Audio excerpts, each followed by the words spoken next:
Hi guys, this is part 1 of the Craftsman 20-inch cut with the Tecumseh motor on it. It's 4.0 horsepower. Customer complaint, it will not start.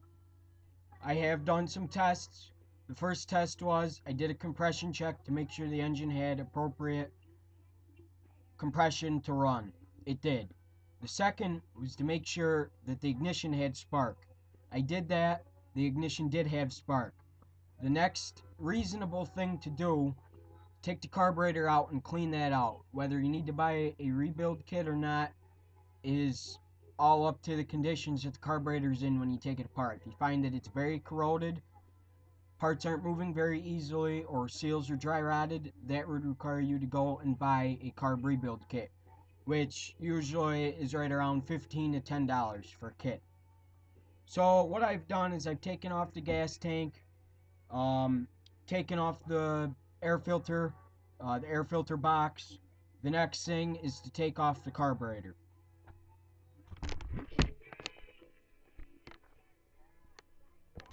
Okay guys, so the first thing you're going to want to do to make it a little bit easier on yourself is just take the blower housing off.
And the purpose of removing the blower housing is just so you can get a better look at the linkage.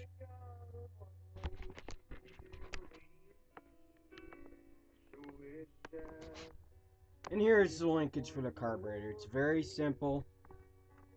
Um,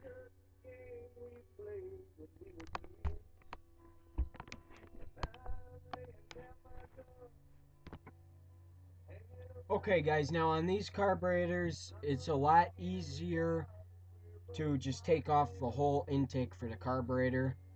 Because what you'll notice is on the other side to take the carburetor off of the intake, you're not going to be able to fit sockets or ratchets or wrenches in there. There's just no room to do it.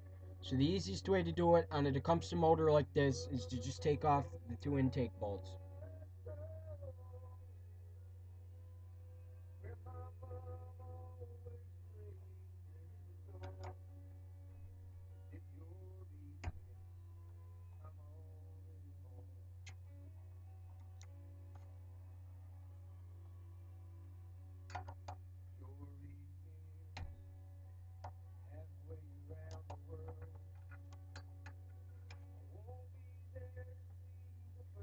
And sometimes when you try to take the intake off, like in this instant, I have taken both of the bolts off. It's on there pretty solid. Sometimes what you might want to do is hit the top of the rubber mallet, or just put a flathead in between the block, the seal, and the intake and try to pry it off. Now keep in mind when you do this, you're probably going to need to end up replacing the gasket that's in between.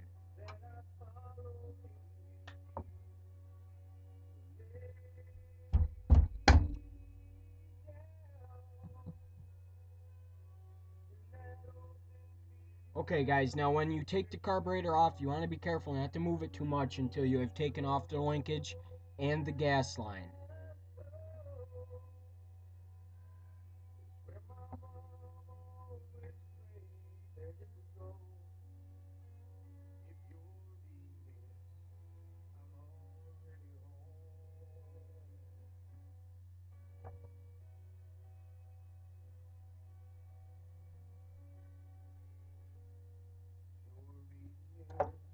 Okay. So what I have noticed, guys, is this is one of those cases when this gas line is going to have to be replaced. The reason it's going to have to be replaced is there's a big tear in it. I do not know. You guys probably can't see that. My camera does not zoom up. I apologize for that. You're going to want to remove this gas line pressure clip. Just slide that on down. And just twist the gas line off. And once you've got it loosened up, it should come right off.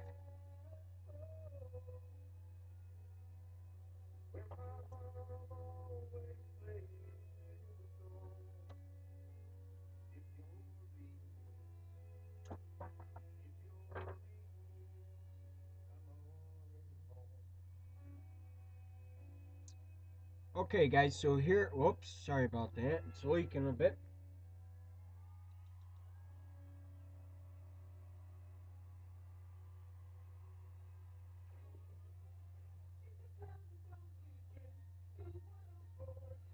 Now, when you take the carburetor off and it's got a bowl, keep in mind there will be gas in this bowl.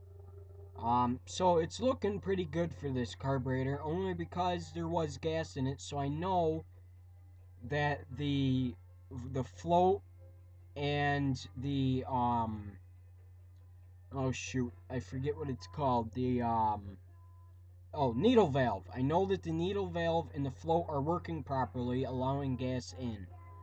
So, most likely, we just need to clean up the carburetor a little bit, and then we'll put it back on and we'll see what it does.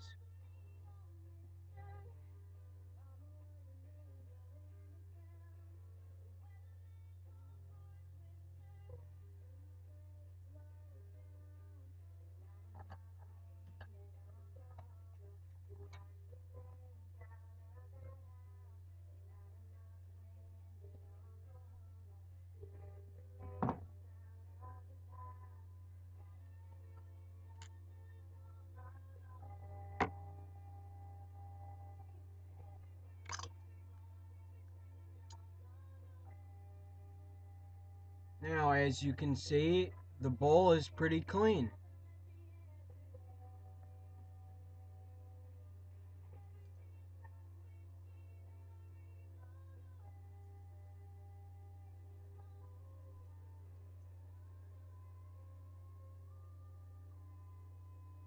As is the rest of the inside of the carburetor. It is very clean.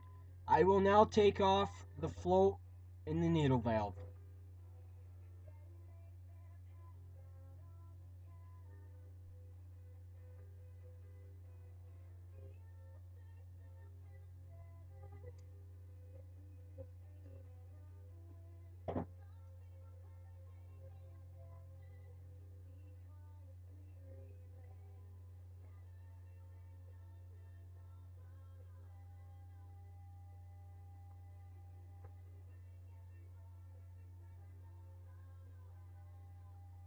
And the carburetor's body is very clean. So what I'm going to do, I'm going to apply some air to this, blow it all out, blow out the air intake, and I am going to put a carburetor rebuild kit in this. Because what I did notice was the needle valve's jet seal is actually ripped in half, so that could be our problem right there. Okay?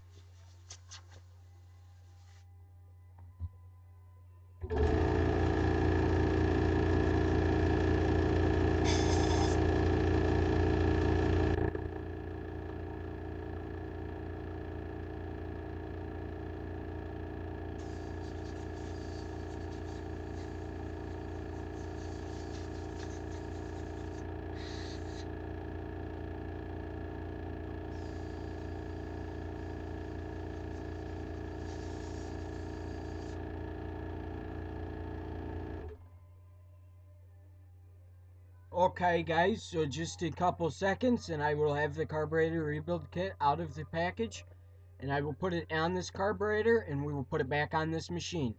That will be in part 2.